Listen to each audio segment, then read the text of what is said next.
আসসালামু আলাইকুম। আজকে আমরা দেখব আপনি এমএস ওয়ার্ডে কীভাবে ফন্ট স্টাইল, সাইজ, কালার এগুলো পরিবর্তন করতে পারেন। তো ফন্ট স্টাইল ধরেন এই ফন্টটাই আমি কি করব, বোল্ড করতে পারবো। ধরেন এই যে বোল্ড, যদি বিতে ক্লিক করি তাহলে বোল্ড হবে।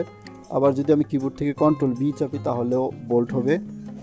তারপর এখানে আমি চাইলে ইটালিক করতে পারবো।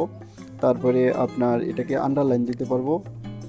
তারপরে এখানে সাইজ পরিবর্তন করতে পারবো। সাইজ কিভাবে পরিবর্তন করবো, এই যে এখানে আপনার যদি এই যে এখানে আমরা লিখেও এটা চেঞ্জ করতে পারবো।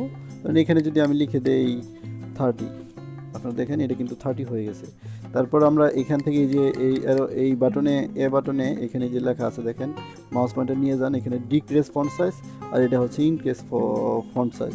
আপনি যদি যেখানে আমি জুম করে দেখেন, এখানে দেখেন এখানে লেখা আছে ইনক্রিজ ফন্ট সাইজ আর এই যে এখানে লেখা আছে ডিক্রিজ ফন্ট সাইজ।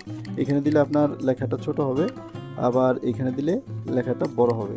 তো এইভাবে আপনারা ফন্ট বড় ছোট করতে পারবেন।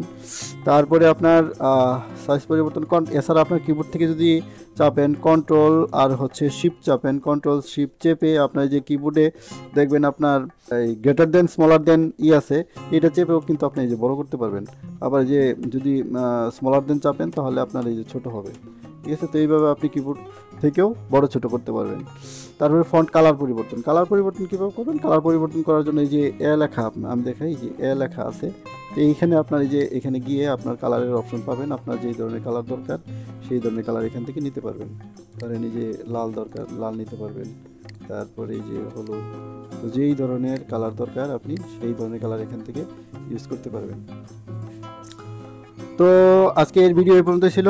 আগামী ভিডিও দেখার আমন্ত্রণ জানিয়ে শেষ করছি। আল্লাহ হাফেজ। আগামী ভিডিওতে আমরা দেখব কপি পেস্ট কাট এগুলোর ব্যবহার দেখব।